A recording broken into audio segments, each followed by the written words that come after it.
los avances en relación a la anterior ley la antigua ley de bancos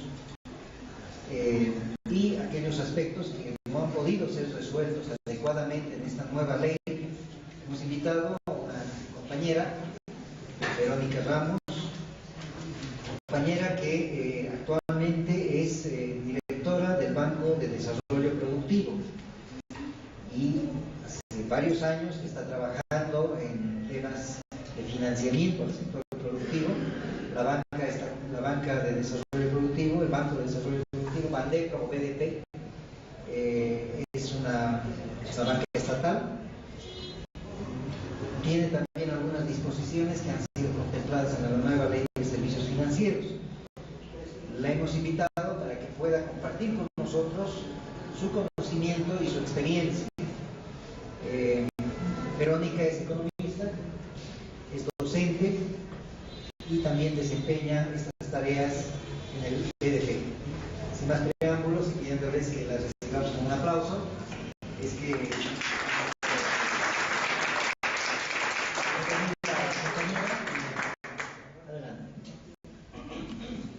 Muchas gracias. No sé si me escuchan sin micrófonos, porque es más complicado que tengo una voz todavía un poco.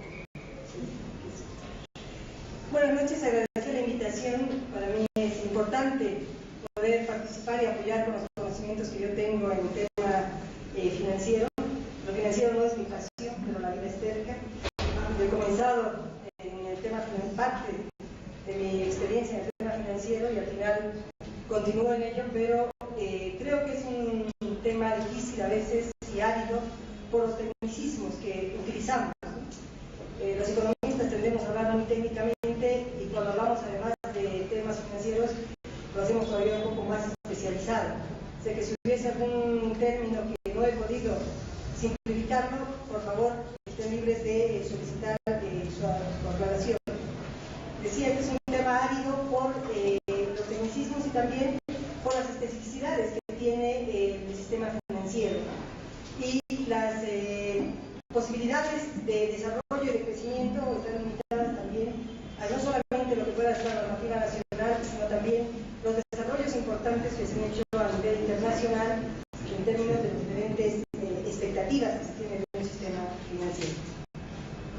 La idea de esta noche es poder presentar las líneas más importantes de la ley que hacen al cambio de lo que es esta ley de servicios financieros comparada con lo que ha sido la ley de bancos y entidades financieras que ha estado vigente desde el año 1993 en la perspectiva de ver cuánto y cómo va a poder aportar a lo que es el desarrollo nacional y sobre todo al crecimiento y transformación de la matriz productiva.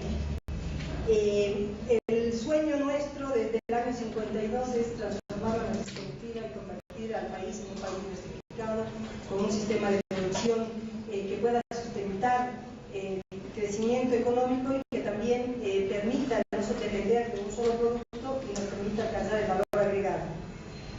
Llevamos desde el 52 en la búsqueda de este objetivo y esta ley está también queriendo trabajar en ello. No voy a entrar a los detalles operativos, hay muchos detalles operativos que se incluyen dentro de la ley para poder reglamentarla, para poder hacerla funcionar dentro del sistema. No voy a entrar en el debate de si es muy larga y tiene demasiados artículos, porque esto depende de la política. Mi experiencia vinculada, gracias a lo que es la definición de leyes, decretos supremos y reglamentos, me enseña que si queremos algo que no se mueva fácilmente, lo pondremos a la ley. Que tenga un poco de juego de cadera, lo pondremos en decreto supremo. Y que pueda ser más movible, lo pondremos en reglamento. Entonces, hay cosas que es necesario ajustar y mantener, ¿no? Cambiar una ley de esta magnitud no es fácil. Estamos años tratando, soñando, los que están en el sistema financiero, en algunas décadas, sin poder cambiar la ley.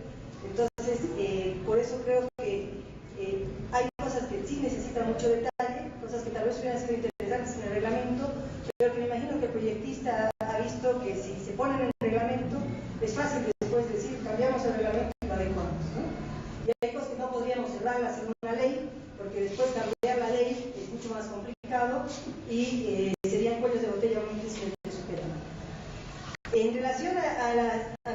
juicios de valor sobre una ley, es necesario considerar que la ley en sí misma puede ser muy benéfica, puede ser muy interesante. Tenemos el ejemplo de la ley de reforma agraria del 53, una de las leyes de mayor avanzada en términos normativos de lo que es no solamente una reforma de la tenencia de la propiedad de la tierra, sino el cambio del sector agrícola, pero que no necesariamente llega a agotarse en su implementación y que puede quedar truncada por diversos elementos vinculados a la capacidad del Estado de implementarlas, a la voluntad política de implementarlas.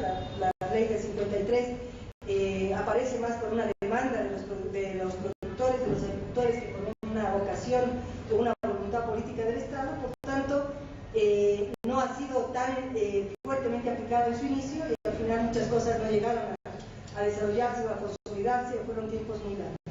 Entonces creemos que va a depender de la voluntad política del Estado Nacional de poder aplicar lo que significa la ley. Vamos a ver algunos puntos que de pronto no necesariamente basta tener una ley.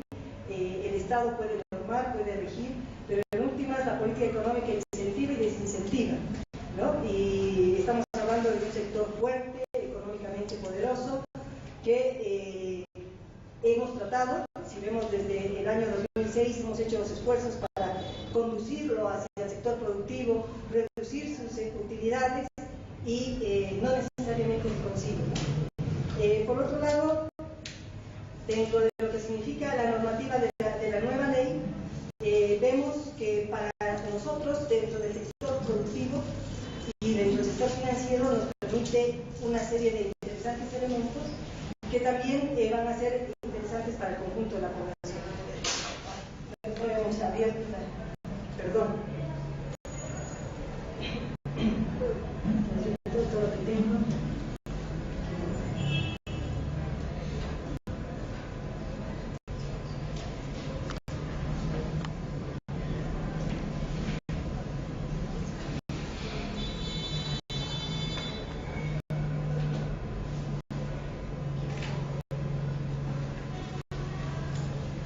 He hecho unas cuantas diapositivas en la perspectiva de que puedan seguir algunos temas que puedan ser un poco más amplios y complicados, o para tener algo comparativo.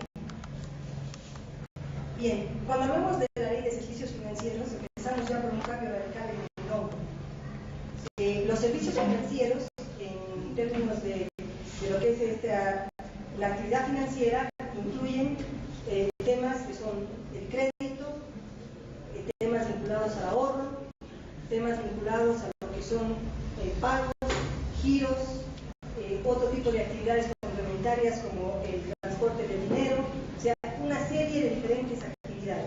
No es solamente el crédito, sino hay una serie de actividades adicionales complementarias que permiten el desarrollo de un sistema financiero. Entonces, por eso esta ley implica más allá de lo que implicaba la anterior ley, que era entidades, bancos y entidades financieras.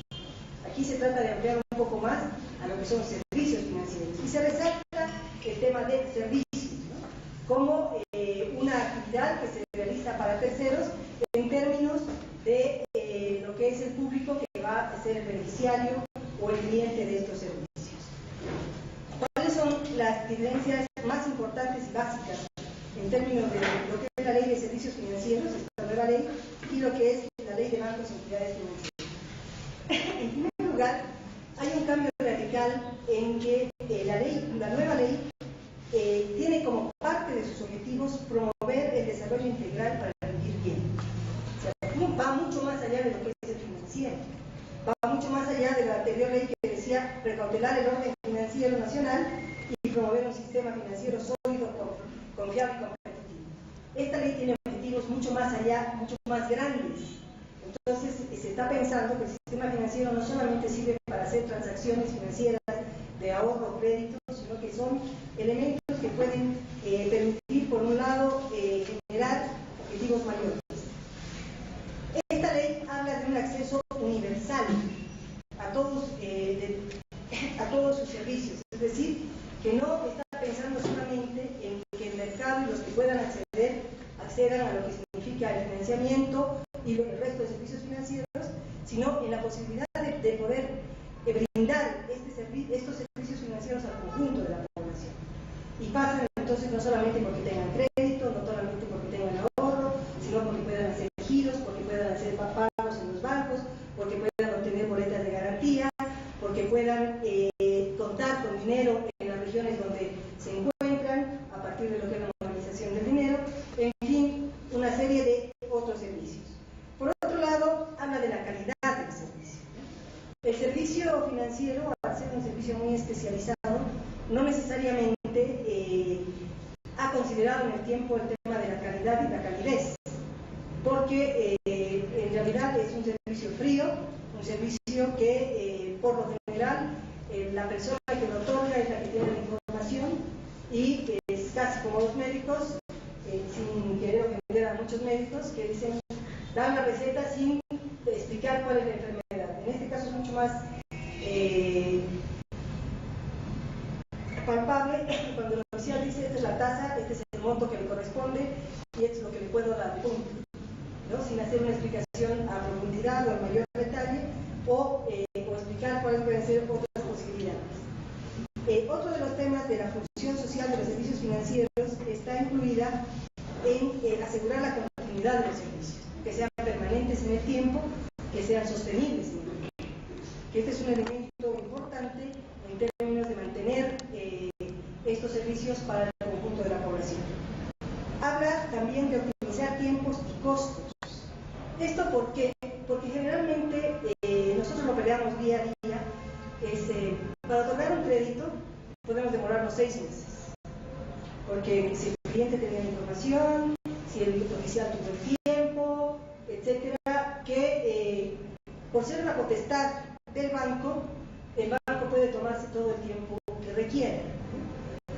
Sabemos que sí hay temas importantes a considerar, hay que hacer evaluación, hay que visitar al cliente, hay que voltear los números, quiere decir hacer un análisis al detalle de sus estados financieros, pero a veces los tiempos son muy largos.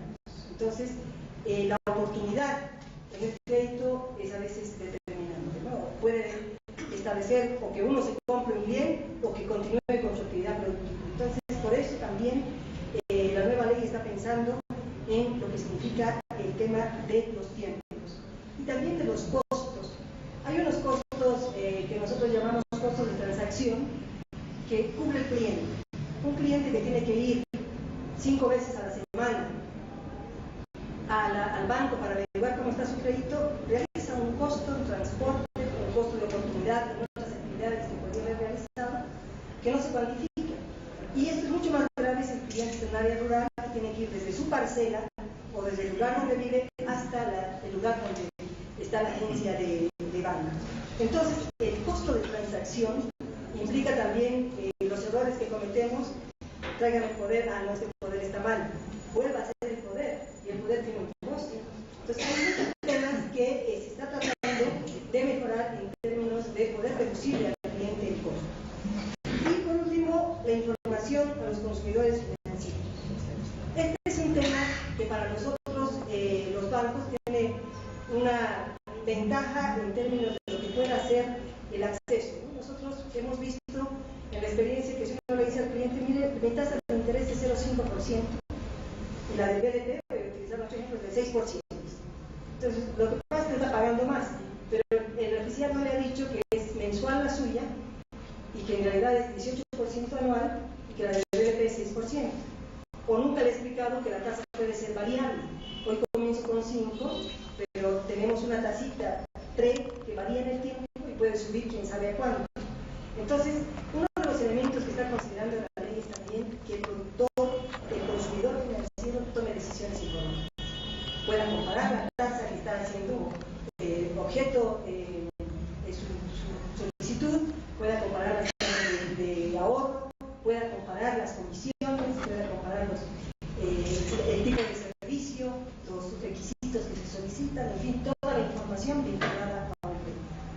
Entonces, vemos nosotros en el caso de la nueva ley que se incorpora una función social de los servicios. Es un cambio radical porque antes era una ley basada en un control económico financiero en términos del mercado. Que el mercado financiero funcione, ese era el objetivo principal, Y vamos a ver más adelante, sobre todo la oferta. Aquí hay una consideración del cliente y una consideración de un rol distinto del Estado.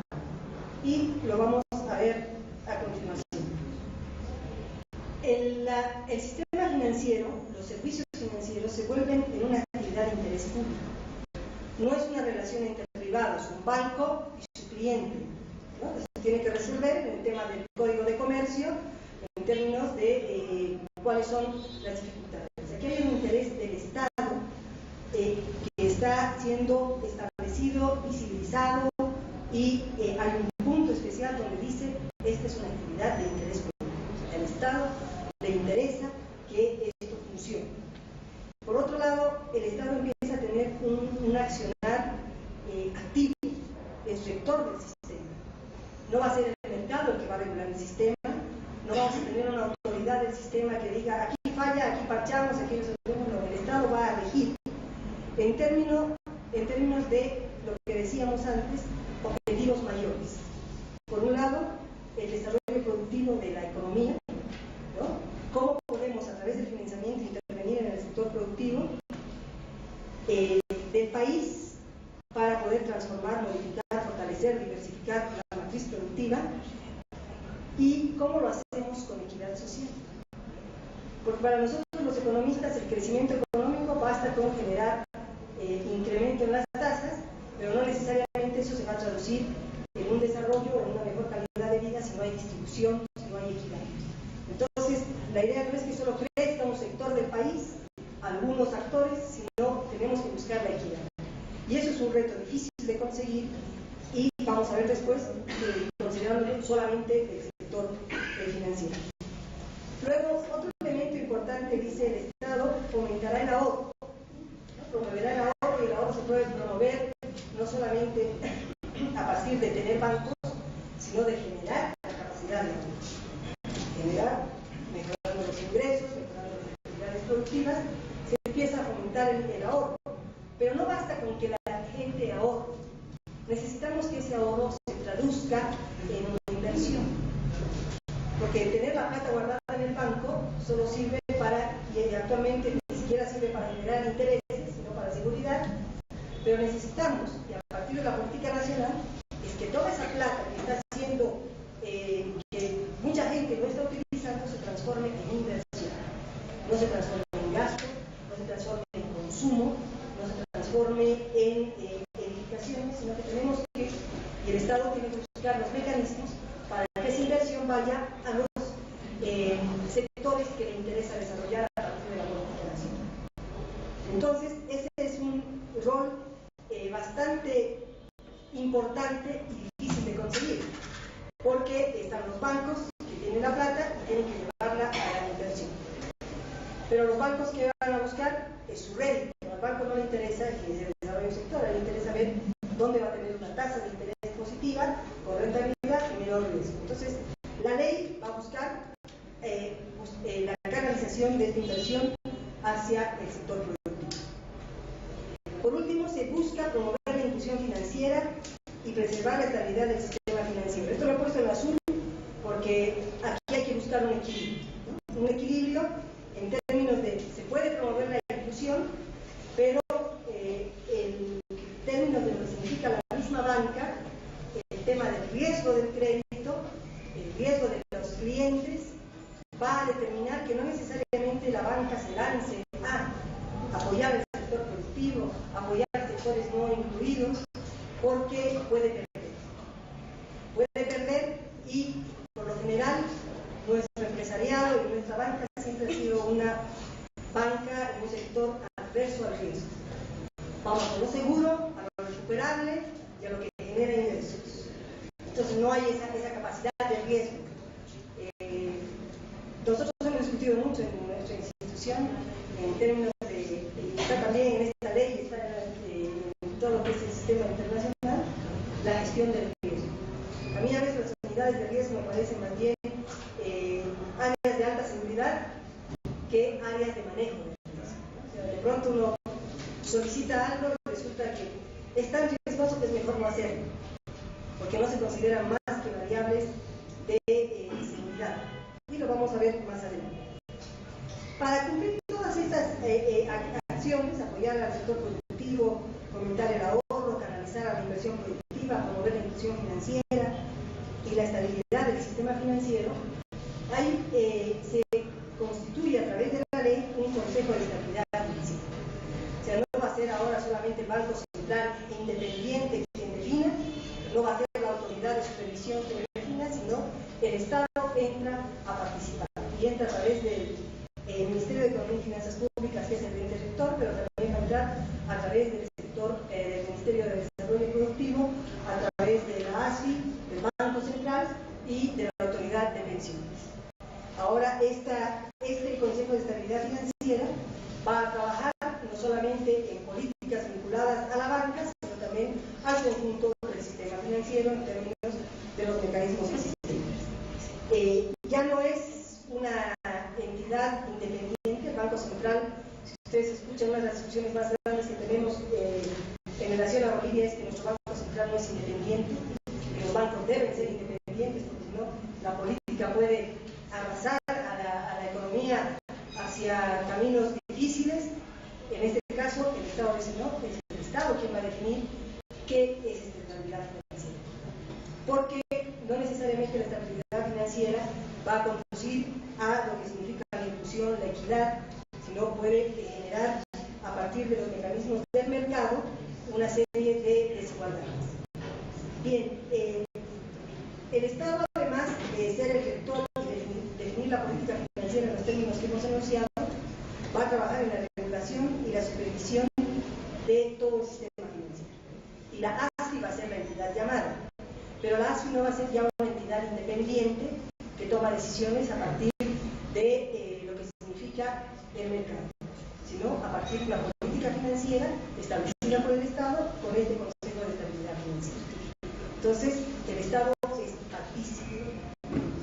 Y vamos a ver después, no solamente partícipe en la definición de la política, sino también actor en un banco público, un banco de desarrollo y la posibilidad de tener entidades financieras públicas de desarrollo. ¿Cuál es la diferencia con la anterior ley de bancos? Obviamente, el Estado antes tenía un rol de regulador, de ver que el mercado funcione, que el mercado permita funcionar, la oferta y la demanda permitan que el mercado funcione, y solamente en el momento de fallos intervenir. Vemos que el énfasis ha sido desde la banca, desde las entidades financieras como las mutuales, las mismas IFDs, fortalecer la oferta. Las instituciones financieras de desarrollo. Como la banca no pudo cubrir la demanda del conjunto de la población, aparecieron las ONGs que empezaron a dar crédito. Y con el tiempo se especializaron, porque antes daban asistencia técnica y crédito, y terminaron como entidades financieras de desarrollo, que eran las especializadas en atender a este público de pequeños productores y microproductores, ¿no? Pero aún en esa perspectiva, el Estado trabajó en fortalecer las entidades. ¿Qué era lo importante? Que estas permanezcan en el tiempo, que sean sostenibles. O sea, no importa, y en esa época se hablaba si la tasa de interés, y los mexicanos lo viven, es del 50 al 80%, lo importante es que haya servicio. Entonces, todos convencidos de que esto era importante, se pagaban sueldos altísimos que justificaban que el servicio permanece, ¿no? Y el juego del mercado va ajustando las condiciones. Entonces, si el mercado aguanta una tasa del 80% es porque necesita el servicio y lo requiere y lo va a usar. Los mexicanos tienen ahora todavía tasas de 80%. Imagínense, el 80% de lo que uno gana lo paga. ¿Cuáles han sido los resultados? El Estado intervino en las quiebras. Todos los bancos quebrados, el Estado entraba a salvar. El resultado del Banco Unión es que el Banco Unión estaba en quiebra técnica y el Estado ha hecho una inversión para que no quiebre. Porque si se empieza a caer el sistema financiero, la crisis puede ser mayor. Entonces, el Estado ha empezado a asumir los huertos. Y hemos asumido, ustedes saben, varios bancos que han tenido crisis profundas. Pero en eso, estos bancos funcionaban, y es importante decirlo, sin mucha normativa, sin mucho control. Lo hemos vivido cuando hemos hecho la revisión del Banco Unión. los mismos dueños sacaban créditos, sus parientes, no pagaban, los castigaban y la plata se perdía y se declaraban en quiebra técnica y esa plata se la habían sacado del mismo banco y no había control. Entonces, la autoridad ha empezado a trabajar en mejorar los controles para evitar esto. Tenemos mejoras en las prácticas del control de los bancos para evitar este tipo de manejos tan abusivos que se han dado, porque cuando hablamos de la plata hablamos del manejo del ahorro del público. Entonces, cuando quiebra un banco, no es que pierde el banco solamente, sino que el público pierde. Y hasta ahora estamos viendo la liquidación de los bancos que no se han podido recuperar los ahorros de mucha gente. Por otro lado, bueno, decimos, fortaleció la oferta a tal punto que la actividad más rentable en Bolivia es la banca. Y les decía, desde el 2006 se han hecho los esfuerzos, hemos puesto un impuesto o una comisión especial para que la plata no se vaya al extranjero. Entonces se impone por la salida, se impone por la entrada, siguen ganando. Se les ha quitado la comisión por cuenta de ahorro. Antes pagábamos por conservar la cuenta de ahorro. Ha habido un montón de temas sobre los cuales el Estado ha trabajado para reducir estas ganancias y beneficiar al cliente, y aún así gana. O sea, es una actividad interesante, rentable y genera bastante. Las mayores utilidades a nivel nacional, aún con nuestro gobierno, han sido para los bancos. ¿Por qué? Porque hemos generado dinámica y los bancos han seguido colocando y han seguido recibiendo plata del público, colocando. Si ustedes tienen cuentas de ahorro, algunos van a ver que reciben 0,00 de interés. Sacan un crédito, 28, 8%. Hay una diferencia, lo que llamamos el spread financiero, que es realmente sorprendente. Todo eso es ganancia. Ganaban en el cambio, ganaban en todo lo que se podía ganar, se ganaban en comisiones, y bueno, vamos a ver. Pero este desarrollo ha limitado el acceso al sector productivo. ¿Por qué? Porque yo como productor no puedo pagar una tasa de 50%, no puedo pagar una tasa del 80%, ni siquiera del 25%, porque las actividades productivas, y lo vamos a ver después, tienen una rotación, una generación de ingresos mucho más pequeña. Bien, un elemento importante que también surge en esta nueva ley es el rol de la autoridad del sistema financiero. Nosotros teníamos la superintendencia de bancos, que su objetivo era mantener el sistema sano y eficiente. La cosa era reducir las pérdidas de los bancos, ahí sí se mejoró el control, y que este responda a lo que es la economía, a los que podían acceder al mercado. Y por último, velar por la solvencia del sistema en términos de que se pueda responder a los ahorros del público el momento en que hubiese alguna corrida, alguna quiebra, etc. Ese era lo único reto. Pero ahora los roles que se le dan a la autoridad del sistema financiero son distintos. Proteger el ahorro siempre ha sido su rol. Promover el acceso universal a los servicios financieros. Ese es un reto, es un rol interesante, pero aquí hay que verlo con cuidado. Porque generalmente nos han dicho, sí, se está promoviendo, todos los que quieran abrir cuentas de ahorro tienen acceso, entonces ya hay un acceso universal. La gente está pagando sus facturas de luz en el banco y hay un acceso universal.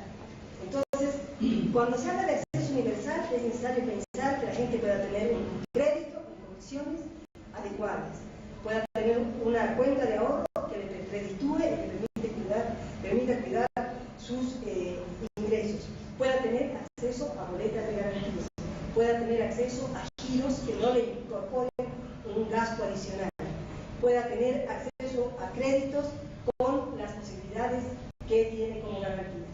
Entonces, cuando se habla de promover el acceso universal a los servicios financieros, esto vamos a tener que evaluarlo con mucho cuidado cuando los bancos nos digan sí, el 99% de la población está bancarizada.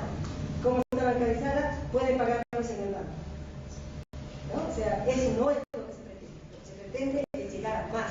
Por eso son todos los servicios financieros. Este discurso del acceso universal es un discurso mundial, y cuando uno va a las reuniones internacionales y se quiere medir el acceso, se mide por eso. Población bancarizada, hay agencia de banco en el 80% de las ciudades. ¿Cuántas personas acceden? ¿Qué servicios reciben? Eso es lo importante. Entonces, este es un indicador que cuando veamos ya la implementación de la ley, vamos a tener que medirlo desde el control social. Bueno, hay que asegurar que las entidades financieras proponen los medios financieros eficientes y seguros y trabajen para mantener el sistema. Tiene un rol importante el de controlar el cumplimiento de las políticas y metas de financiamiento establecidas en el Estado. Hasta ahora, los bancos otorgaban los créditos según la demanda. Esa es la respuesta que ellos han dado siempre. Esta es la demanda del mercado, pero esto es falso. Los bancos atendían según lo que les interesaba.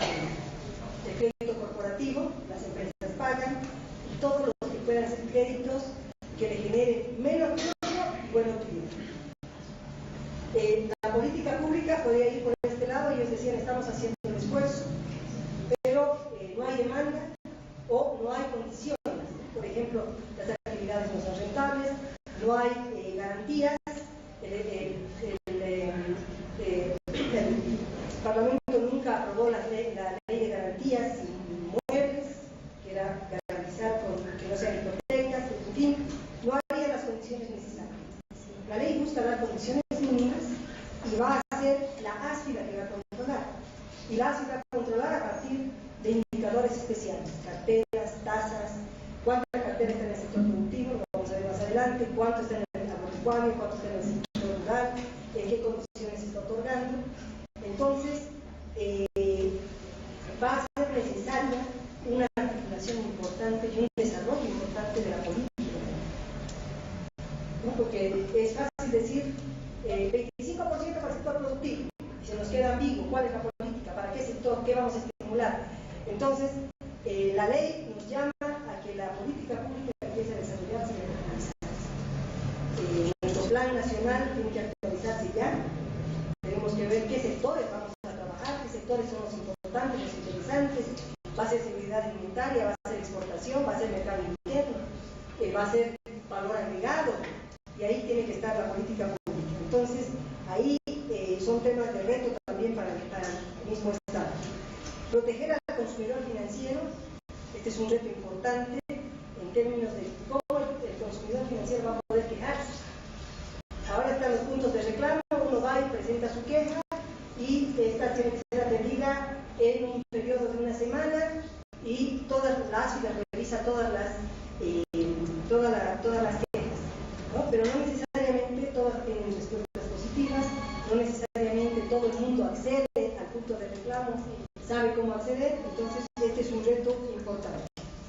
Y por último, controlar el financiamiento destinado a satisfacer las necesidades de vivienda de interés social principalmente.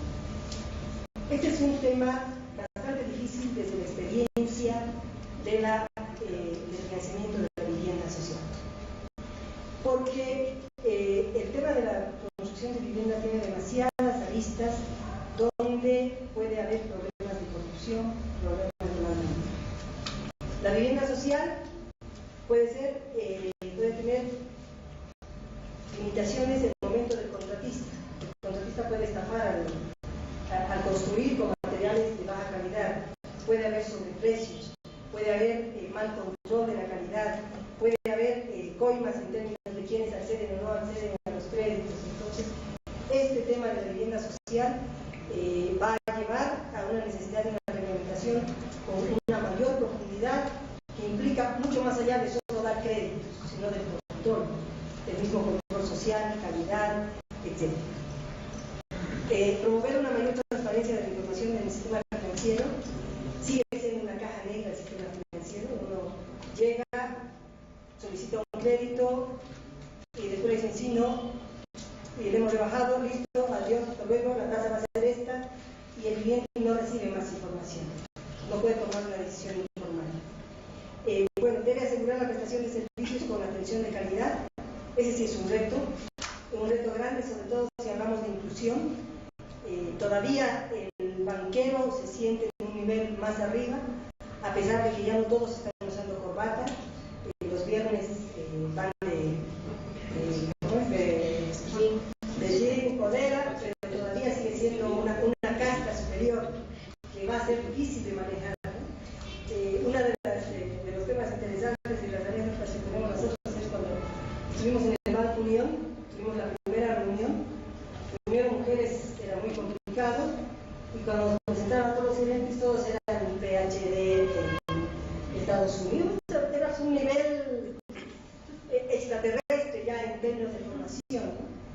nos contaba la experiencia, había una señora que llegó, participó y inmediatamente se fue, porque es muy difícil el tema. Los banqueros tienen otra lógica, ¿no? Son un sector distinto, es una casta especial. Cuando uno contrata a un banquero le dice, ¿y qué otros servicios hay club? ¿Cuál es el seguro médico? Etcétera, etcétera. O sea, son temas bastante difíciles. Y por último, que es el rol de preservar la estabilidad, solvencia y eficiencia del sistema. O sea, la ley, a pesar de todas las ventajas que pueda dar de inclusión, que pueda dar para desarrollar el sector productivo, tiene que garantizar que el sistema funcione. Porque si el sistema no funciona, el sistema tiene dos pulmones. El pulmón que se abastece la plata, que es el ahorro del público, y el que da la plata para el desarrollo, que es el crédito. Si el crédito se cae, el ahorro del público se pierde.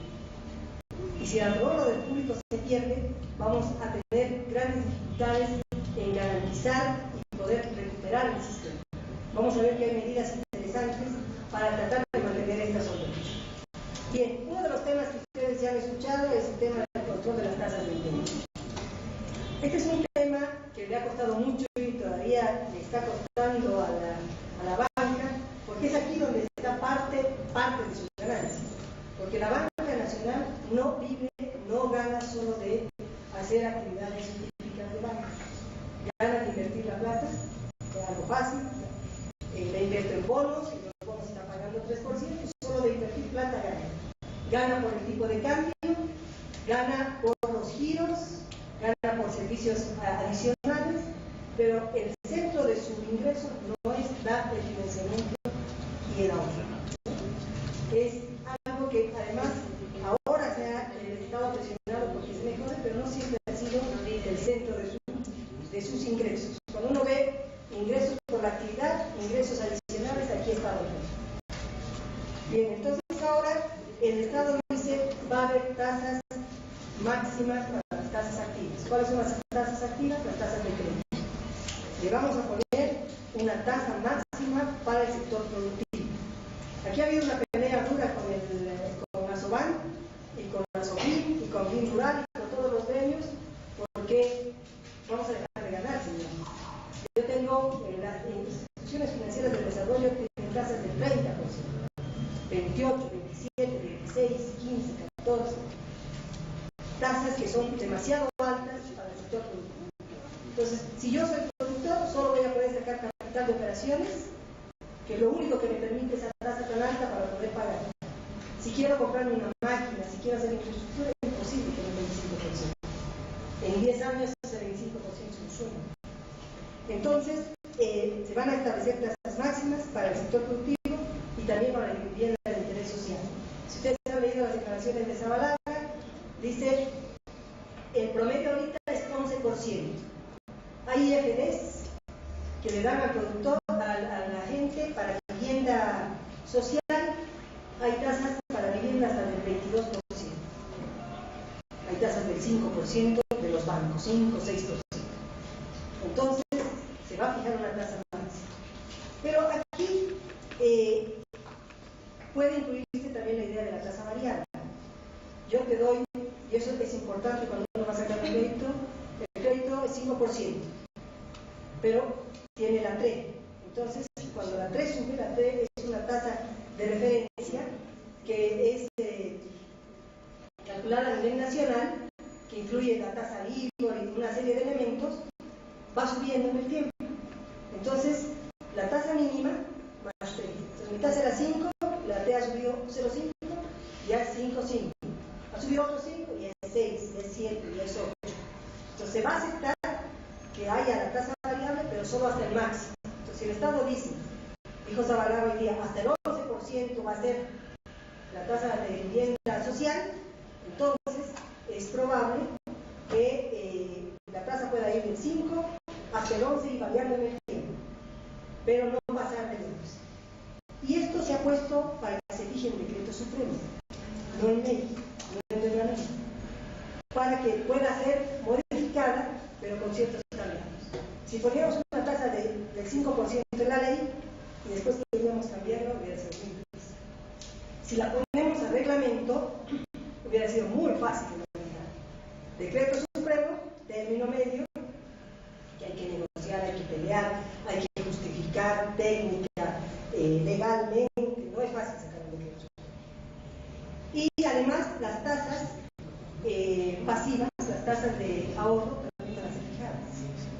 puede ser que estemos recibiendo tasas del 0, 0,5, 0,01, o por último no hay.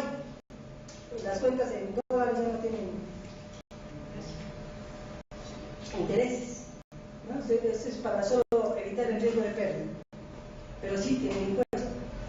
Bien, entonces las tasas efectivas, la tasa efectiva es la tasa real que se paga, porque existen una serie de elementos que se consideran. La tasa nominal que yo pongo es una tasa del 5%, pero a veces hay otros gastos adicionales, que cobros, que comisiones, que seguro, que esto, que el otro, y al final cuando uno va a ver su tasa, no debe ser 5, debe ser 8, cuando es la tasa efectiva, lo que realmente estoy pagando. Entonces, se está en la ley obligando a que se incluyan todas las comisiones dentro de la tasa. Antes los cobraban por papel, si alguien recuerda que ahora se escribe papel sellado, un montón de adicionales a la tasa. El seguro de desgravamen, un montón de adicionales, y ahora la idea es que todo esté en la tasa y además que uno esté informado de qué es lo que está pagando y esté de acuerdo en pagar. El establecer tasas máximas pareciera que va a estimular al sector productivo, máximas, o sea, que no sean tasas muy altas. No sabemos en cuánto va a estar la tasa, si va a ser en un 7, 8, 9%. Puede estimular para que el sector productivo saque crédito, pero no necesariamente va a estimular a que los bancos quieran dar créditos al sector productivo. Porque si yo estoy recibiendo por consumo 15%, 18%, que se puede tener un límite definido, me interesa hacer crédito productivo. Entonces ahí vamos a tener una suerte, ahí vamos a necesitar una ASFI que haga un buen control, porque puede que no necesariamente las entidades estén interesadas en ganar el sector productivo.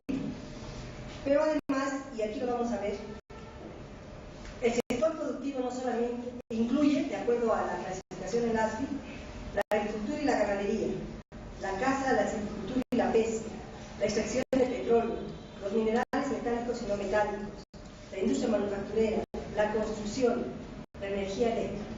Entonces también es probable que los bancos quieran ir al sector productivo más rentable, más interesante, y así cubrir, porque vamos a ver que la siguiente orientación es: hay tasas máximas y hay cupos. O sea, de su cartera hay un monto X que usted tiene que llevar al sector productivo. Pero ahí hay que jugar, y por eso es que se está solicitando que sean créditos nuevos, porque si yo ya le he dado pues a una empresa grande, no sé, a una constructora, ya he cumplido mi cuota, porque los créditos a las empresas grandes son de 5 millones, 6 millones de dólares. Entonces ahí la ASFI va a tener que jugar con mucho cuidado que realmente se llegue al sector productivo, ¿no? Y al sector productivo que necesita.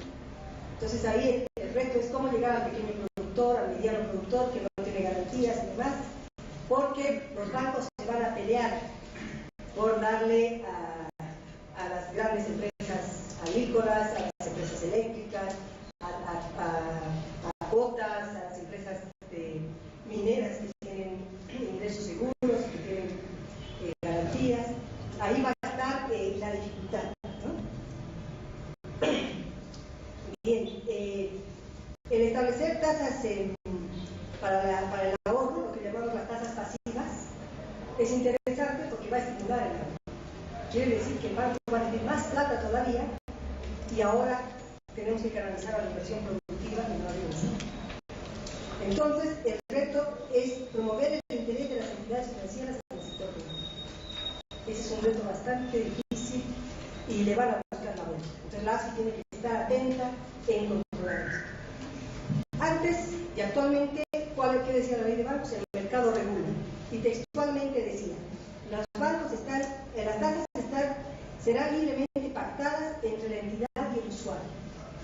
Como si yo, usuario, pudiera decirle: yo te pago 5, y el banco me diga: sí, te voy a pagar 5. Es oligopolio.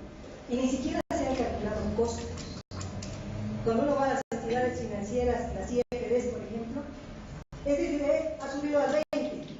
Entonces yo voy a hacer 19.5, sin saber si cubren costos, nada. O sea, basta que alguien mueva la tasa para que todo el mundo suba la tasa. No hay análisis de costos, es oligopolio, tienen el poder. En Palos Blancos hay dos entidades y las tasas de interés en esas entidades, en ese lugar, son más altas que en el resto del sistema en sus propias oficinas, porque no hay quienes defienden. Entonces, el mercado jamás ha podido ser un buen asignador. Esperamos que este control de tasas nos permita acceder al sector financiero, al sector productivo a créditos, a la vivienda social a créditos que permitan la actividad, ¿no? En el microcrédito el 28% es un promedio que actualmente es el que se utiliza. Bien, habíamos dicho los niveles mínimos y máximos de cartera de créditos. Es necesario, el Estado va a establecer mínimos de cartera para sectores específicos. Ha hablado de dos: vivienda social y sector productivo. Entonces quiere decir que va a decirles a los bancos 20% de su cartera tienen que colocar la carta. Y los bancos van a tener que hacerlo cumpliendo las metas establecidas. Ahí hay que ver que el reto no se concentre en actividades rentables, sectores rentables y con garantías reales, ¿no? Que se nos deje el sector productivo emergente, frágil, fuera del mercado. Antes, en la ley de bancos, el mercado asignaba los recursos. El mercado es el mejor asignador. No estamos hablando del sector productivo, porque el sector productivo es de riesgo. Entonces, el mercado está en lo correcto, ¿no? Y ¿en qué ha determinado esto? Que los bancos se han especializado en el crédito corporativo, crédito para empresas, el crédito para consumo, el crédito para comercio y servicios. Esos son los que funcionan. Y el microcrédito, que es el boom. Bolivia es el mejor país en microcrédito, aunque los peruanos nos están ganando porque la única limitación que nos han encontrado los evaluadores es que el microcrédito está siendo regulado y es pecado capital la regulación. Pero somos el país top, hemos desarrollado tecnología, hemos desarrollado una serie de elementos a tal punto que el Banco Sol, bueno, ahora el Banco Sol, el Banco FIE, parte del Banco Los Andes, son los bancos que tienen una cartera mucho más grande y un mayor número que el resto de la banca. Y la gente accede. Pero la gente accede a altas tasas de interés, a plazos cortos, porque es la mayor forma de asegurar. Entonces, cuando uno habla con una entidad financiera, si el cliente pudiera pagar cada 15 días, fantástico, genera cultura de pago, en realidad asegura. Entonces, el corto plazo, 1 año, 6 meses, 8 meses, porque la plata gira rápido. Entonces, si tenemos un banco que tiene una importante cartera en microcrédito, con altas tasas, con montos bajos y con cortos plazos, su cartera gira 2, 3, 4 veces al año. 3 meses. El Banco Sol gira, pero esa cartera teóricamente, y eso permite un interés pues, bastante grande. Y como es banco, se genera con ahorros del público. Entonces sus tasas son bajas. Sus tasas de ahorro y su spread es grande. Por eso pueden darse muchos lujos en términos de lo que es el trabajo como está desarrollado. Bien, este es un tema que no había anteriormente, la protección al consumidor de los servicios financieros, ¿no? Tenemos, si ustedes han visto, la ASFE en los últimos años ha sacado derechos y deberes, punto de reclamo. Y con eso hemos ido avanzando un poco en los derechos del consumidor. Pero ahora se está pidiendo un código de conducta. Se está estableciendo que existen derechos, transparencia en la información. O sea, ya no basta con que uno puede llegar a la información y eso existe. Va a haber una defensoría del consumidor financiero. Se ha establecido la educación financiera, que es un tema importante para que el cliente sepa qué es un servicio financiero, qué es una tasa de interés, por qué pagan penales, por qué cuando nos cobran un crédito, primero se paga el interés penal, luego el corriente y después el capital. Entonces, toda la información necesaria para que se tomen decisiones remates. Publicidad de servicios. Generalmente en los servicios la publicidad no es tan transparente. Este punto de la responsabilidad por actos de los funcionarios es nuevo. El oficial de créditos ha estafado a 4 clientes, se le hace el juicio al oficial y se le repite: oficial, pague, tiene una casa, pague. Ahora no, ahora dice: va a haber solidaridad si cualquier personal del banco comete un acto doloso, el banco tiene que pagar con el oficial y además de los juicios y demás, pagarle al cliente perjudicado. Esto es importante. Es importante porque antes dejaban al cliente expuesto a los bienes que tenía el oficial. Y el oficial, si era mafioso, quería decir que ya no tenía ningún bien a su nombre. Entonces lo perdía. Nosotros tenemos casos de oficiales que le han dado crédito a personas naturales que existen, que jamás han recibido plata. Y han falsificado, y uno va y le cobra al cliente, lo tiene en lista negra y demás. Entonces ahora va a haber una responsabilidad por los actos de los funcionarios. Los bancos van a tener que mejorar su control. Porque antes el cajero estafaba y era un problema del cajero y el banco no asumía el riesgo. Bien, el otro tema que ha estado muy publicitado es el tema de la vivienda de interés social. Si yo no puedo pagar el crédito y me rematan la vivienda, el valor que mi crédito era de 100.000, mi vivienda vale 50, se cobra ese valor y los otros 50 tengo que seguir pagando. Ahora, señores, lo que usted remató con ese precio se da por saldada la deuda y el cliente ya no queda en central de riesgos como deudor. Así se saldada la deuda. Esto sí nos va a llevar a que los bancos nos digan: su vivienda vale valor comercial 50% del valor real. Van a tratar de cubrir. Ahí va a ser bastante difícil el tema de la valoración de la vivienda, porque el banco lo que va a buscar es proteger sus activos. Luego el tema de la publicación de remates. Este es un negocio. Los bancos se han convertido en estas empresas vendedoras de inmuebles. Es un negocio. Se avisan entre ellos, los mismos dueños, los mismos gerentes que compran los bienes, reciben comisiones por colocar los bienes. Entonces ahora hay la obligatoriedad de que se envíe a la ASFI la publicación de todos los remates y la gente pueda ir a comprar. Porque al final, si ustedes ven, la ley si en el primer remate no hubo quien puje, para el siguiente remate el valor del bien queda a la mitad, al tercio. O sea, la ley está más que se compra a precio de gallina muerta. Ese sí es un tema interesante. Ahora hay que controlarlo, Luego el registro de los contratos en la ASFI. Todos los contratos masivos, o sea, hay contratos que tipo van a ser revisados por la ASFI y la ASFI va a verificar todas las condiciones. En la perspectiva de que no haya condiciones onerosas. A veces los bancos nos hacen firmar, el banco podrá modificar unilateralmente la tasa.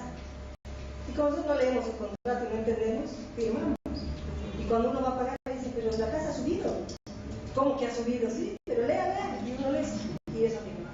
Entonces la ASFI va a controlar los contratos. Esto puede ser un poco burocrático, sobre todo en los contratos que son bastante específicos. La ASFI va a tener que desarrollar un sistema ágil, porque si uno le consulta a la ASFI algo, puede pasar 6 meses para que le responda. Los seguros colectivos, eso también el ministro lo ha socializado mucho. El banco contrata un seguro colectivo de desempleo. Todos los créditos que yo saque van a tener este seguro. Y pacta con la empresa. Y la empresa le cobra lo que quiere y ahí no hay transparencia. Y entonces a uno le dicen: señor, el seguro de desgravamen es 5% y la tasa de interés es 10%. Pero es el que nosotros hemos pactado, nosotros lo tomo, lo dejo. Nosotros no le damos el crédito porque no tiene seguro de desgravamen. Entonces ahora va a tener que haber licitación pública y competencia. Eso sí, la ASFI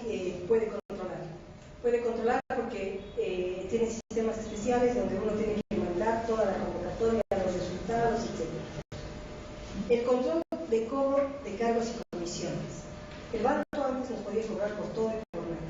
Ahora ya no nos cobra. Y ahora hay que informar a la ASFI por qué se está cobrando. Entonces tienen que ser hechos reales, no se pueden duplicar, porque a veces el papel sale por aquí, pero también sale por allá, sale por allá. Entonces hay un control en el cobro de las comisiones. Y la prohibición de prácticas discriminatorias, abusivas o coercitivas, que están vinculadas a que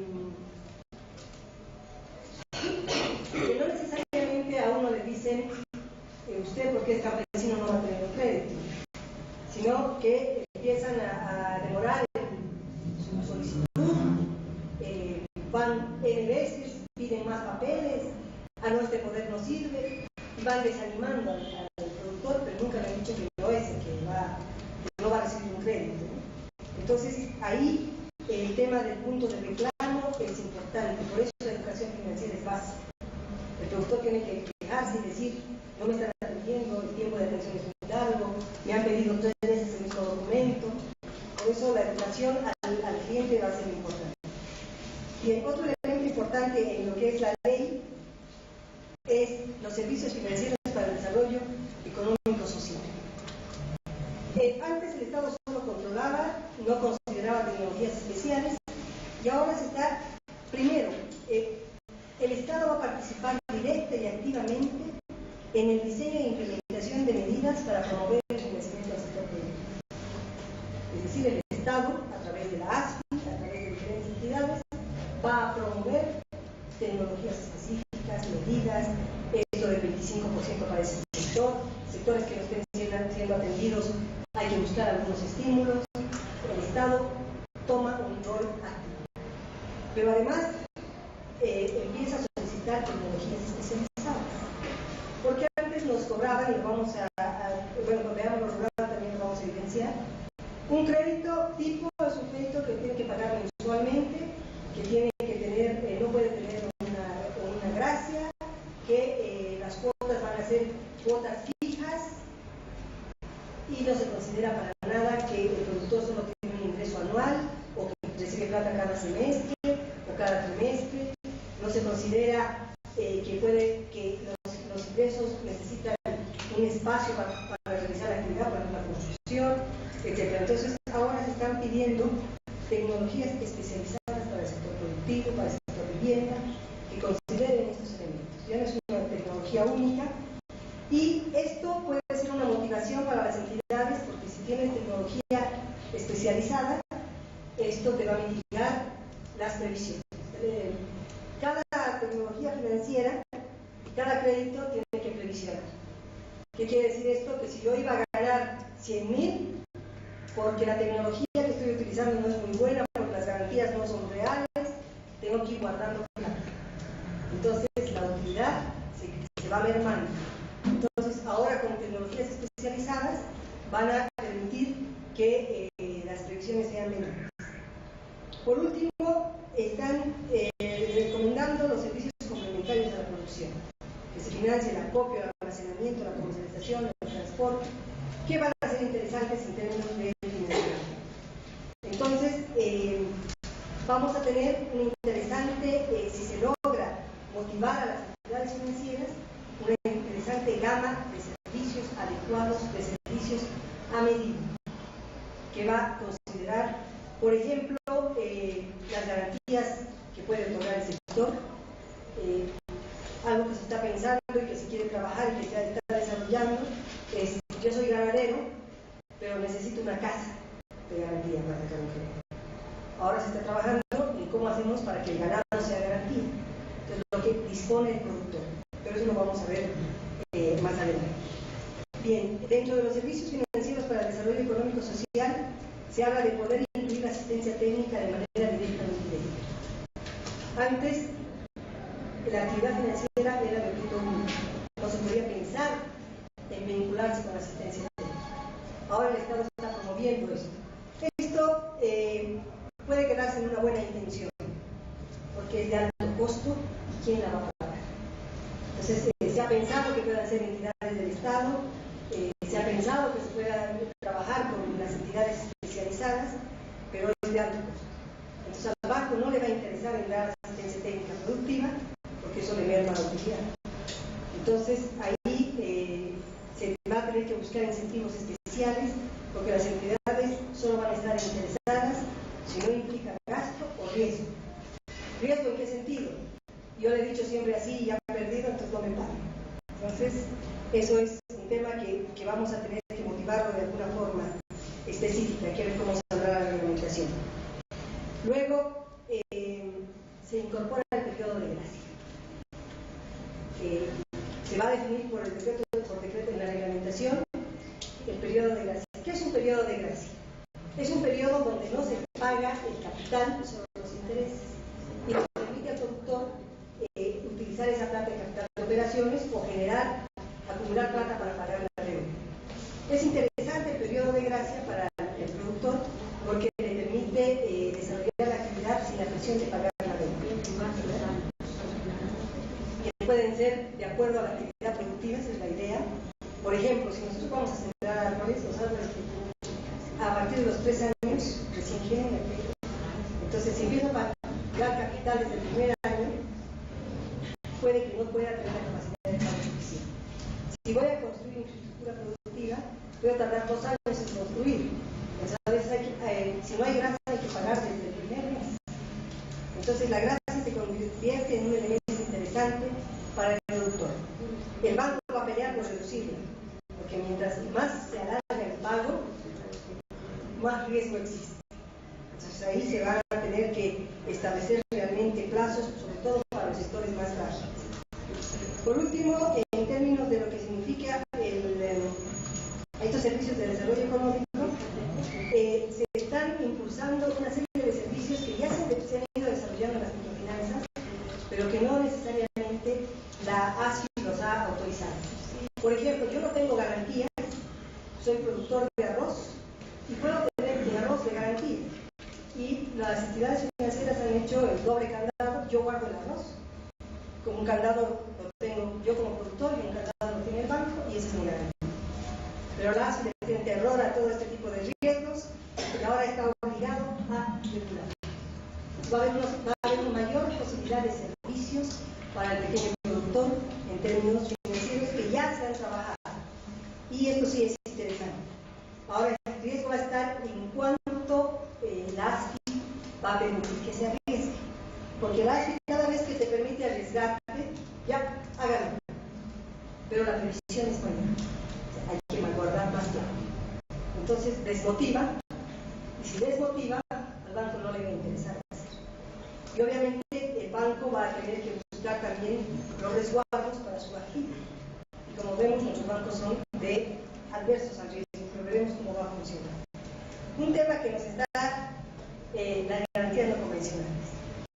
Es positivo, es interesante, el ganado, los fondos de garantía, los documentos en custodia. Por ejemplo, podemos dejar los papeles de la casa en custodia, podemos declarar máquina que no está registrada, etc.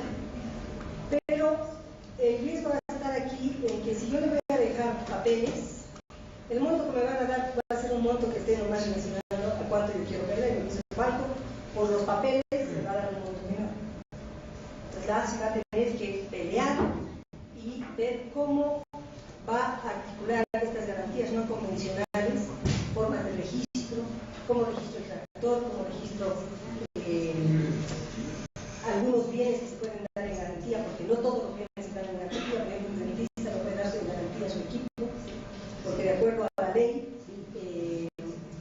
todos los que son bienes que generan la sobrevivencia no son garantías. Entonces, este tema está interesante, pero hay muchos riesgos de que pueda quedar en discurso o en montos muy pequeños, porque los bancos no van a arriesgar, porque si yo presto la plata y no me pagan y la garantía no es real, pierdo. Entonces, estos son los temas que, por ejemplo, el control social, dicen las asociaciones de productores garantizarán al productor. Entonces yo como banco me imagino así, qué bien tiene la institución, si es garantía real, se acepta. Porque es difícil y sobre todo porque la ASFE va a tener que buscar muchos instrumentos adicionales en el momento de la reglamentación para que se utilice, ¿no? Porque además, un tema importante de la banca es que si yo tengo garantías reales, mis previsiones son menores. La plata que yo dejo de ganar y la tengo que guardar, mientras menos real y menos me cubra la garantía, esta plata, la previsión es mayor. Entonces de pronto me va a decir, sí, de crédito, pero tiene que previsionar el 100%. Se me otorga un crédito de 50.000 y tengo que guardar 50.000. Entonces no va a ser muy interesante. Este es un tema que estuve yo hablando con algunas entidades financieras y me dijeron, y esto lo han pensado bien, ¿cómo va a ser? Porque la gente dice, yo tengo 2 vacas. Vaca vale 1.200, 1.200, 1.400. ¿Puede sacar un crédito de $50.000? No, señor, usted va a poder sacar un crédito tal vez de 1.200, porque sus vacas no se las van a considerar uno a uno. Le van a considerar un valor comercial, un valor de riesgo, y esos son los temas que tenemos que ver cómo va a manejar el caso. Porque las garantías no convencionales son interesantes y pueden servir, pero para montos pequeños, no para montos. Y por último está el tema del registro. Es garantía cuando está registrada en algún nivel. Por ejemplo, yo tengo un tractor y vivo en Yanacachi, bueno, Yanacachi no porque es Yungas, porque hay algunos, vivo en, no sé, pues en Tiraque, y en Tiraque no hay un registro de tractores, ese no es una garantía. La garantía solo es garantía si está registrada y yo puedo hacerte juicio para recuperar la garantía. Entonces, el tema de las garantías sigue siendo y va a seguir siendo un problema para acceder al crédito. A pesar de que la ley tiene la buena intención, no sé si vamos a poder plasmarla en mejora en la otorgación de los créditos. Eso a mí me ha costado ver, porque nosotros aún, siendo un banco de desarrollo, la ASFE no nos permite aceptar garantías de cualquier tipo. Entonces necesitamos garantías reales. A las asociaciones les decimos qué bien tienen. La asociación no tiene bienes, o si tiene bienes no están registrados.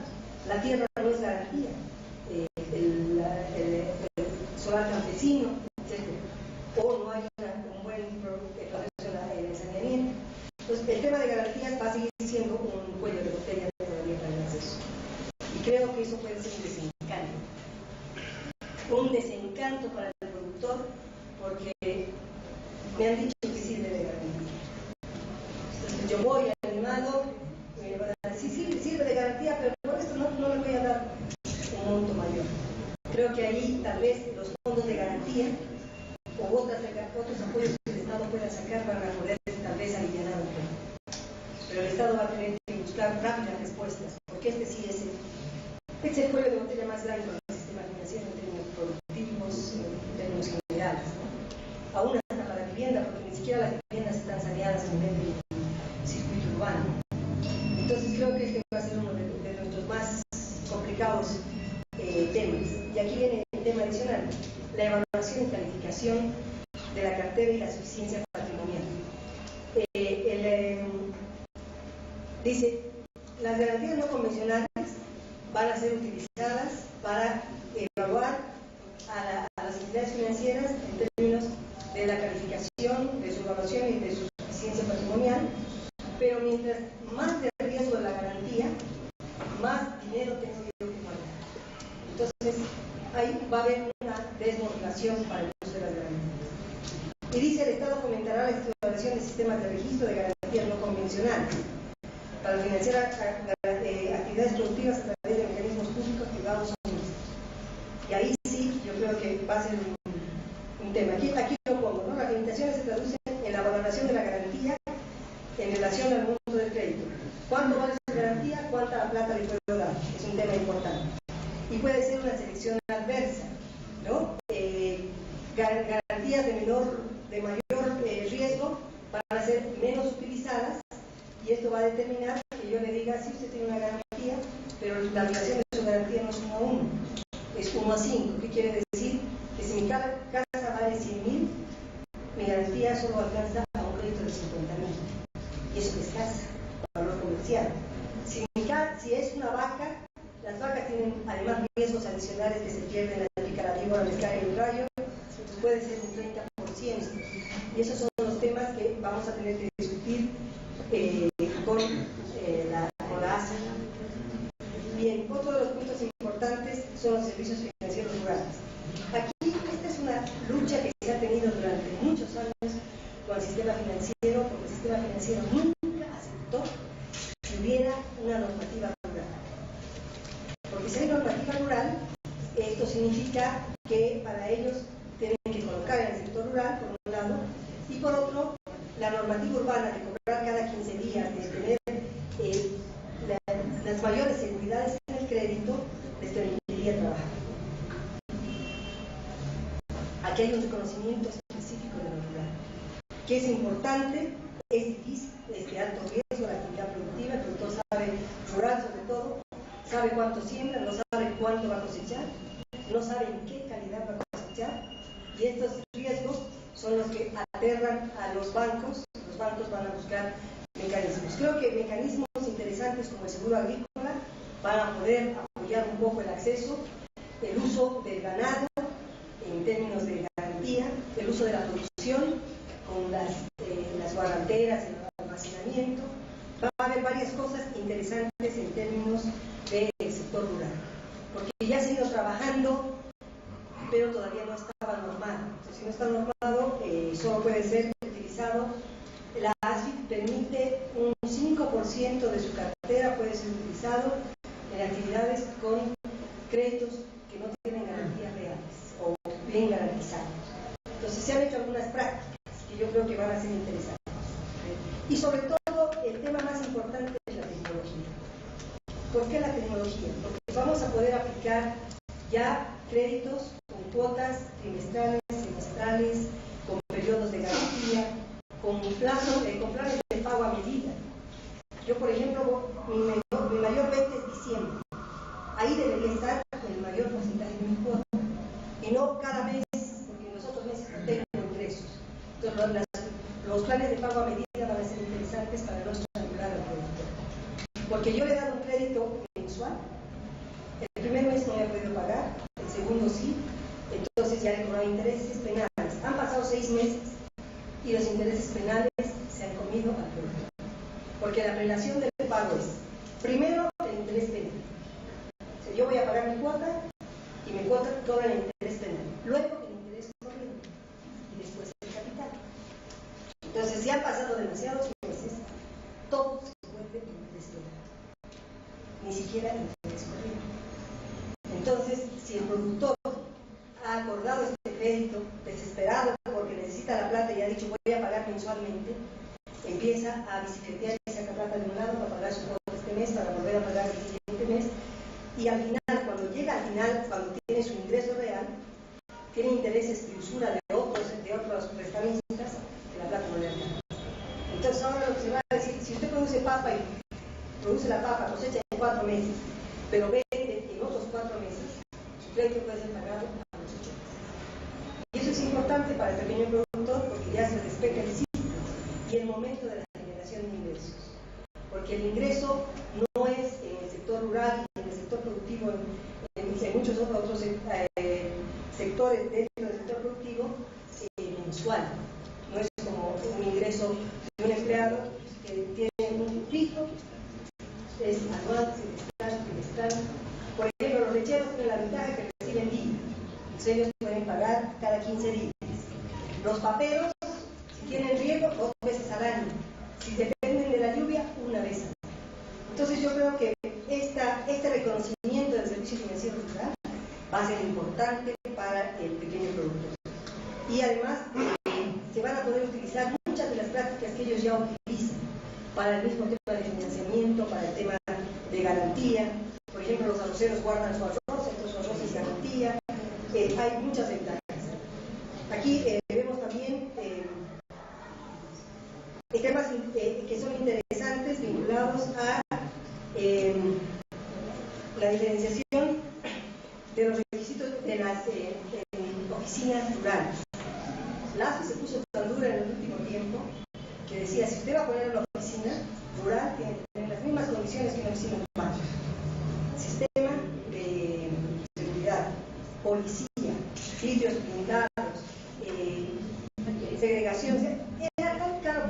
oficina rural, que en vez de promover las oficinas se han ido reprimiendo. Ahora la propuesta de las oficinas van a adecuarse a las condiciones rurales. Entonces imaginamos que se van a tener que buscar mecanismos interesantes para poder desarrollar una agencia rural. Se está hablando de horarios adecuados a la dinámica rural. Eso es importante porque antes los horarios eran el banco, por costos debería trabajar cuando hay luz, para no utilizar mucha luz, y en ciertos horarios y momentos, ¿no? Y ya hemos visto en la práctica que las ferias son los domingos, son los sábados, son los feriados, entonces eso se va a adecuar. Y por último, también los sistemas de información. Los bancos no ponían oficinas en el área rural, porque si no hay un sistema en línea, yo estoy otorgando un crédito y ya lo tienes que saber en contabilidad, no se podía otorgar. Entonces ahora se está aceptando el rezago de que yo pueda tener mi backup y enviarlo al final del día, a la semana, para que se pueda tener una agencia rural. Y también todos los que no puedan y no quieran hacer actividad rural productiva pueden contratarse a otro banco y decirle que yo te doy el porcentaje, tú administralo, tú colocas los recursos.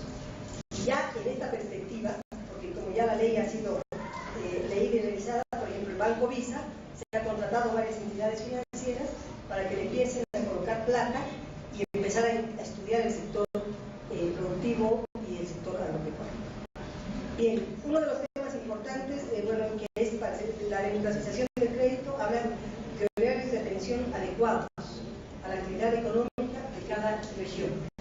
Eso es interesante. Prohibición de monopolios y oligopolios. Eso va a ser interesante en términos de los acuerdos que se hagan. Porque las entidades financieras llegan a hacer acuerdos tácitos y cierran filas en tasas de interés, cierran filas en condiciones, cierran filas en garantías, cierran filas en valores. En realidad es un grupo que cuando defiende sus derechos es bastante sólido. Entonces yo creo que esta prohibición va a ayudar un poco, sobre todo en los servicios. Yo les decía en palos blancos, cuando nosotros no tenemos créditos aquí, y vienen los productores y nos dicen queremos un crédito del 6%, pero no hay quien lo dé porque las entidades que trabajan con nosotros no están otorgando estos créditos. Es que nos están cobrando tasas del 30%, que no se ven en otras entidades de la misma, en otras agencias, pero como el productor necesita, hay monopolio. Por último, la cobertura. Esto es interesante. Antes la cobertura, los bancos ponían las agencias donde había rentabilidad. Entonces la ASFI decía, tráigame su plan y le apruebo la agencia. Ahora el Estado va a empezar a decir dónde se deben colocar las agencias. Condiciones mínimas son servicios básicos, transporte y comunicación. Pero ya hay ya está funcionando. ¿Quieres colocar una nueva agencia en Santa Cruz? ¿Cuáles agencias rurales vas a colocar también? Entonces va a haber un mayor acceso y una mayor posibilidad de competencia. Aquí les muestro los tipos de entidades financieras. Hay 19 tipos de entidades financieras, entre lo que son las entidades públicas, las entidades privadas y lo que son los servicios financieros complementarios. Lo importante en esta diapositiva es ver que el Estado es actor. El Estado ya no es parte de la regulación, sino que el Estado no solamente otorga créditos, el Estado recibe ahorros, el Estado define tecnología financiera, establece otro tipo de sistemas, porque ya tiene una participación a través del Banco de Desarrollo Productivo, del Banco Público, que es el Banco Unión, y también ha generado una nueva forma, que es la entidad financiera pública de desarrollo. Los municipios, las gobernaciones, los ministerios, los viceministerios van a poder desarrollar estas entidades financieras públicas que otorguen créditos a través de bancos o de manera directa. Entonces el Estado va a poder participar activamente. Ya no es un espectador, ya no es un regulador, es un actor. Se aprueba también el Banco de Desarrollo Privado para motivar a los privados que quisieran trabajar como bancos de desarrollo en el desarrollo productivo. No sabemos si habrá alguien la PRO quiera convertirse en un banco de desarrollo productivo, que es una entidad de segundo piso. Desaparecen los fondos financieros privados, deben convertirse o en banco múltiple o en banco pyme. Desaparecen las mutuales, se deberán convertir en entidades financieras de vivienda, con las características que vamos a ver después. Y aparecen las entidades financieras comunales. Las organizaciones de productores pueden conformar sus entidades financieras para prestar y para ahorrar. Este es un reconocimiento interesante. Tenemos ahorita en Bolivia 3: los quinuelos, los cafetaleros y los cacaoteros del centro, que están tratando de pelear su posición en el mercado. Obviamente, si no están reguladas, tienen muchas limitaciones, pero vemos que ya han sido reconocidas. El camino es largo, porque no es fácil hacer una entidad financiera, pero creemos que va a ser interesante para los propios productores. Muchos están peleando por tener su propio banco. Y ahora está su reto de que puedan tener su propio banco. Y bueno, y las de abajo, desde el 11 adelante, son los clásicos servicios complementarios, ¿no? El LISI, el arrendamiento financiero. Esto es interesante. Las empresas de arrendamiento financiero son empresas que dan crédito para maquinaria. En realidad no es un crédito. Yo me compro una máquina, esa máquina es la garantía y la pago en cuotas. La última cuota es la cuota de transferencia, donde se me transfiere el crédito. La única garantía que necesito es la misma máquina. Esto ha sido siempre desarrollado por empresas de objeto único. Hay 3: Visa Lisi, BNB Lisi y Fortaleza Lisi. Y son las especializadas. Ahora se ha abierto que cualquier entidad financiera puede hacer micro leasing hasta 200 unidades de fomento a la vivienda para otorgar estos créditos, entonces va a ser mucho más fácil acceder a la maquinaria. Están las empresas de factoraje. El factoraje, ¿qué es? Es una empresa de la que uno le vende sus facturas. Por ejemplo, todos los que compran boliviano, el Estado tarda tanto en pagar, se le vende la factura a la empresa y el Estado le paga a la empresa y el cliente ya recibió su pago. Estas han estado siempre dentro de la normativa, pero ahora se está buscando que puedan acceder al sector productivo y a otros que nunca han accedido, porque siempre ha sido bastante difícil. Los almacenes generales de depósito, que es lo que se llama... ¿sí? Compañero Luis, si quieres conversar, vamos a respondiendo, por favor, escucharemos. Los almacenes generales de depósito son lo que se llaman el guarda. Hay una expectativa interesante en esto, porque uno puede tener producto y guardarlo y dejarlo como garantía. Por ejemplo, si yo soy productor de textiles, compro materia prima y no la utilizo toda en el mismo momento. Entonces yo puedo dejar en garantía toda esta materia prima y saco el crédito, utilizo el crédito y cada vez que voy pagando voy liberando una parte. Eso hacen mucho los productores de azúcar, guardan en el ingenio su azúcar, entonces la tienen almacenada, tienen la plata, la utilizan, cuando ha mejorado el precio sacan el azúcar y según van pagando se va liberando el azúcar. Y la posibilidad ahora está en poder utilizar otros mecanismos, que no haya que llevar a una empresa especial, sino que se puede utilizar este doble candado que habíamos dicho, otras alternativas interesantes para que el productor pueda tener su propio producto, su propia garantía. Están las cámaras de compensación, que es el clásico de donde se van a cambiar los cheques entre los bancos, los burós de información, que son estas centrales de riesgo que anotan quién está en mora, quién no está, y los que están ahí están de por vida. Está más adelante, pero lo voy a adelantar. Ahora se está proponiendo lo que dice el ministro de Lista Azul: un buen pagador debería tener un premio. Entonces, no solo los que no pagan, sino los que pagan. Entonces, esto va a tener también un riesgo, ¿no? Para ser un buen pagador, yo me tengo que fidelizar con la entidad financiera. O sea, va a ser, estamos dando un cliente cautivo, porque de 4 o 5 créditos me van a empezar a dar ventajas, entonces la gente va a querer pelear con esa ventaja y puede tener tal vez un incentivo más perverso que positivo. Hay que ver cómo lo va a regular la ASI. Y bueno, están las casas de cambio que van a ser reguladas, eso es importante. Las empresas de administradoras de tarjetas electrónicas, que son elementos nuevos, y cualquier otra empresa que se quiera generar y que la ASFI autorice. hay un sistema financiero bastante amplio en Bolivia y con estas medidas se pretende fortalecer. Otros elementos que están dentro de la ley que hablan de el control.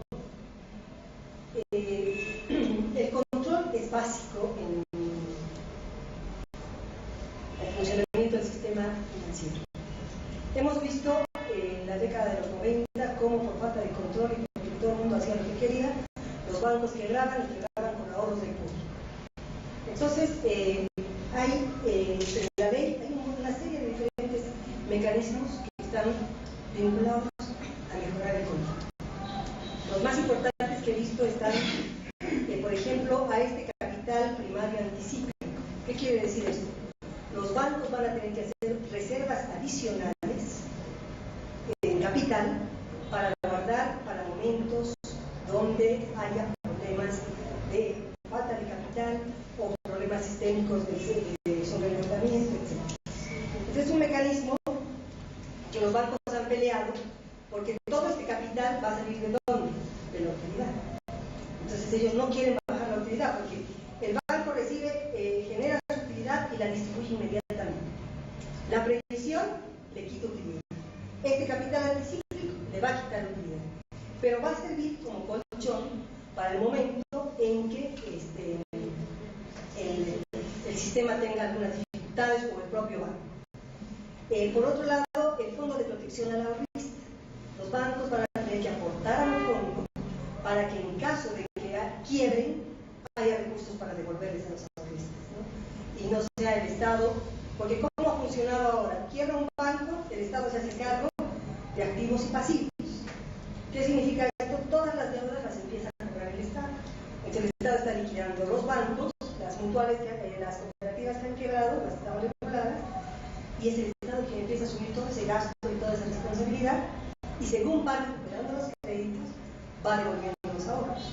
Entonces la gente se queda, los que estaban ahorrando pierden, y el mecanismo de este fondo de ahorro es poder tener un fondo que permita devolver los ahorros a los clientes. Y si ustedes han visto en las quiebras, quienes han recibido sus ahorros son los grandes, no los pequeños. O sea, los que tenían poca plata ahorrada son los que realmente han quedado fuera de. Y si al final no se recupera, si no recuperamos lo que ha perdido la institución, perdió usted porque el banco quebró. Por otro lado está el tema del gobierno corporativo.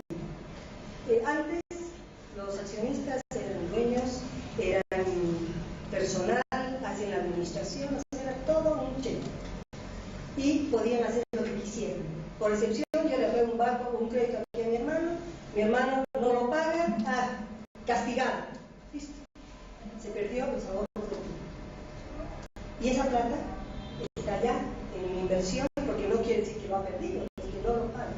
Y así todos los bancos que han quebrado tienen esa lista.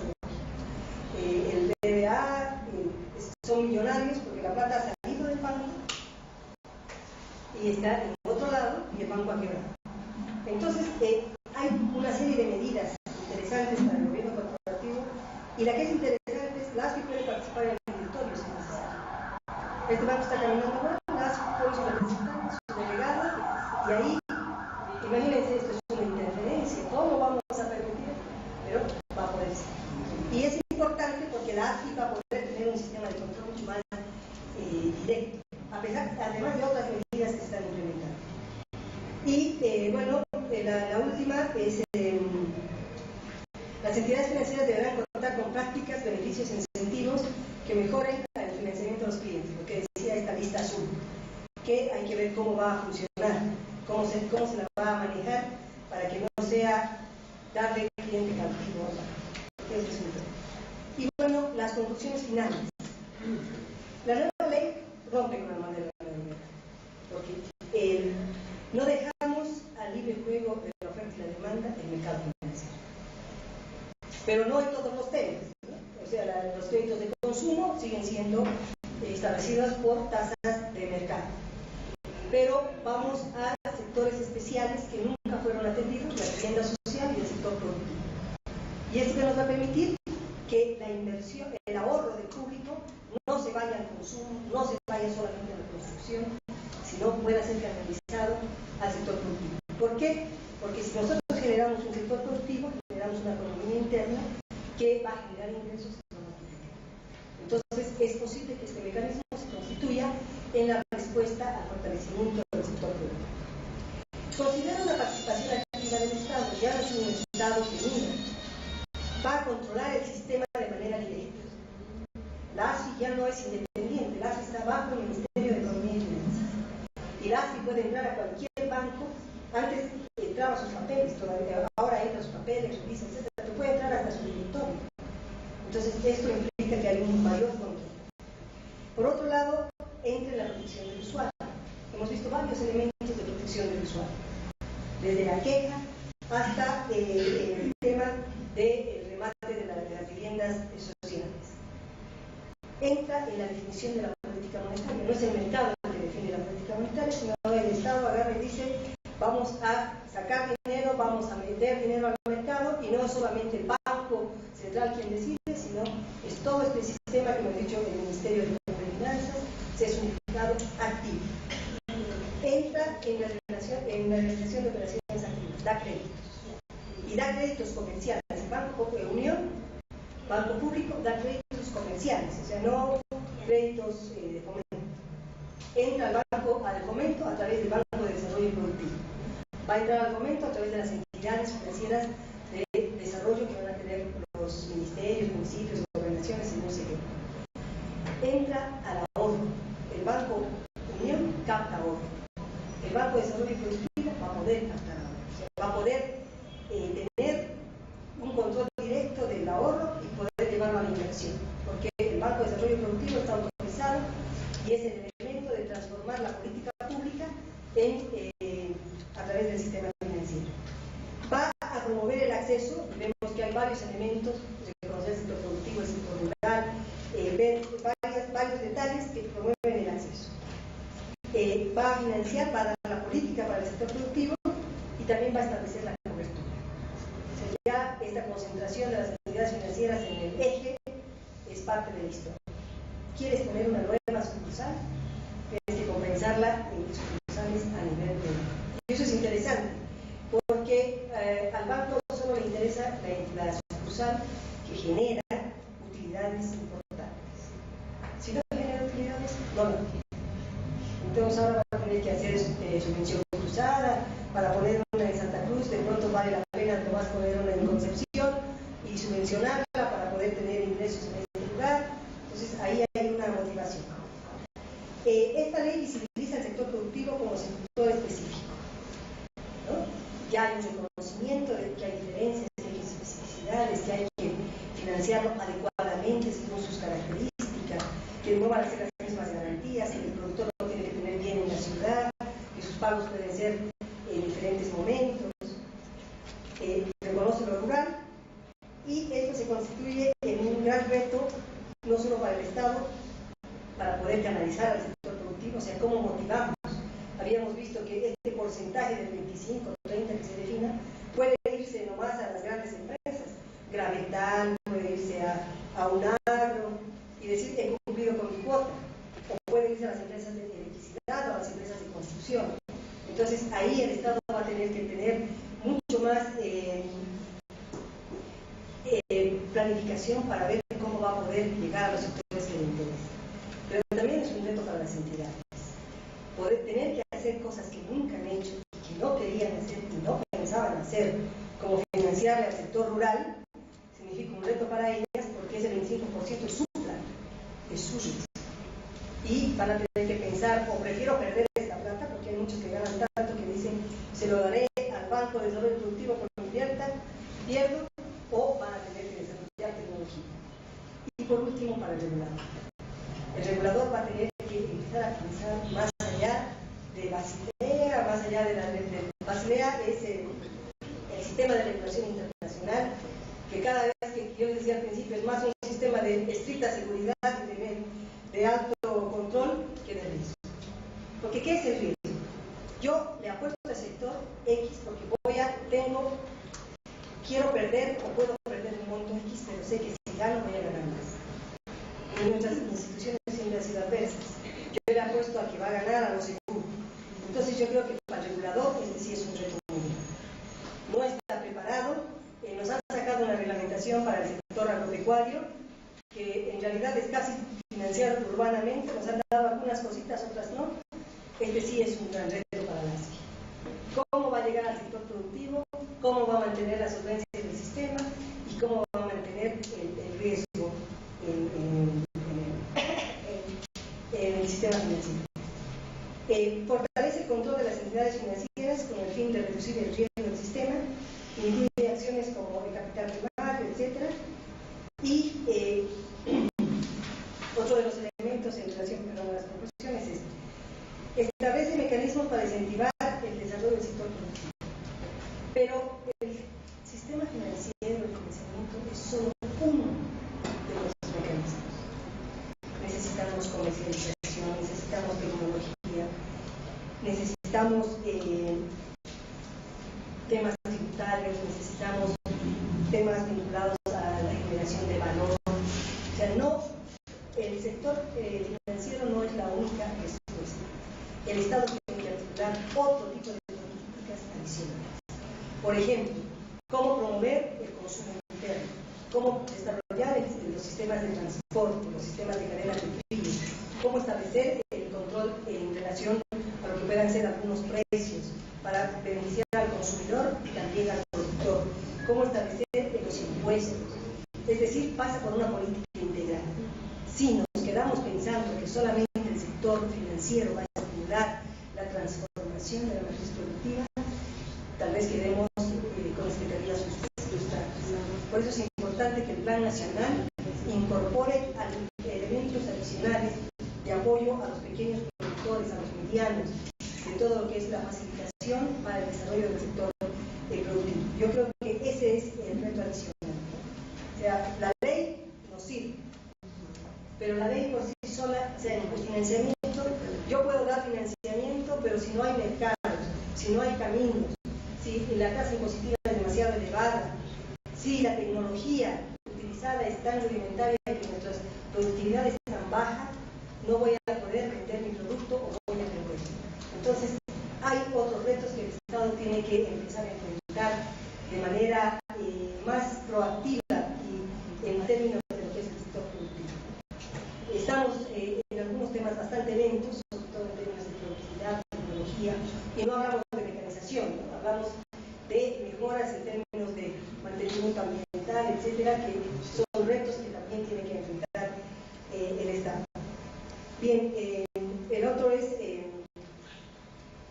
la ley es interesante, abre muchas posibilidades, pero todo va a depender de cómo se reglamente y cómo se pueda operativizar. Hemos dicho al principio, es interesante, hay cosas que deben estar en la ley para no moverlas, hay cosas que van a estar en el reglamento para que sean fáciles de mover, y hay cosas que van a estar en el decreto supremo reglamentario para que pueda haber cierto control. Pero, como dije al principio, necesitamos ver los mecanismos que operativicen y faciliten, en función a que a veces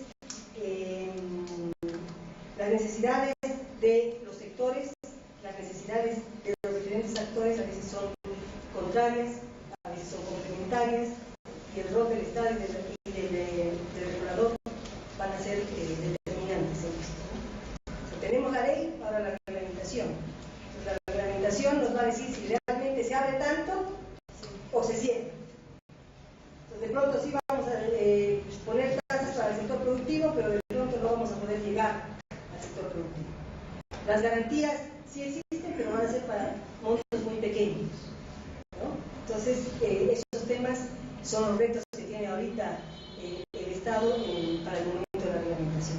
Por eso es que mucha gente ha dicho son demasiados artículos, pero creo que hay cosas que tienen que estar en la ley. Pero las otras que tienen que estar en el reglamento se constituyen todavía en un hilar más fino que no es simple.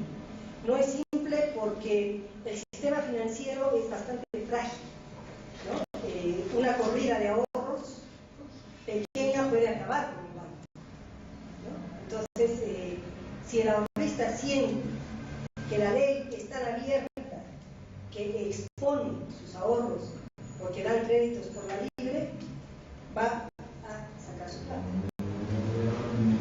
¿no? Y si acompañado, no va a demandar servicios financieros, va a volver nomás a la usura y la plata va a seguir como estamos en este momento. Y si no hay mecanismos que nos puedan articular, porque ahorita hay mucha plata, hay una gran demanda, pero esta ley es la que se supone nos va a permitir que encontremos el mecanismo para entregar la plata al productor y que el productor genere y pueda pagar. Entonces, por eso están todos los elementos adicionales de darle al sector productivo toda una base importante de otro tipo de beneficios. Es lo que he podido resumir, ha sido muy largo, para disculpar, pero esta es una ley de por sí larga y bastante detallada en términos de lo que son los elementos que la componen. He sacado solo lo más importante y grande, ¿no? He comparado con la ley anterior, la ley era muy corta, pero obviamente era para temas muy específicos, a la reglamentación del funcionamiento de las entidades financieras. Pero esta es sí una ley que nos abre un camino importante. Nos abre un camino importante y el resto está en cómo lo vamos a manejar. Yo dije al principio, hice la comparación con la ley de reforma agraria del 53, y dije, la ley, una de las leyes de mayor avanzada en reforma agraria. Implica no solamente la propiedad de la tierra, no solamente relaciones de producción, sino el desarrollo del sector. Pero si no se la implementa, no se la reglamenta y no se desarrollan los mecanismos adicionales, puede quedar nada más en un discurso, ¿no? Creo que este es el reto para nuestro reto, porque no es solo para el Estado, es un reto nuestro de poder llevarla adelante. Y digo, ¿por qué nuestro? Porque los que estamos en función pública van a tener que trabajar en controles, en normativas, en ser creativos. Los que están atendiendo lo que son la parte financiera van a tener que responder a estas demandas, y el público y los clientes van a tener que tener una respuesta. Por ejemplo, está el tema de los derechos del cliente. Si somos un cliente pasivo, vamos a continuar con un sistema pasivo. Si empezamos a mover el reclamo, a utilizar todos los derechos que tenemos, vamos a poder incentivar a que el Estado pueda controlar y mejorar el sistema financiero. Entonces creo que este es un reto nacional para todos, demandantes, usuarios, hacedores de política, que nos permita construir y mejorar. Obviamente hay cosas que no se han considerado, que de pronto podrían haber sido interesantes, pero no es fácil resumir el desarrollo de un país en una sola ley. Hay muchas cosas que van a tener que ser completas. Muchas gracias.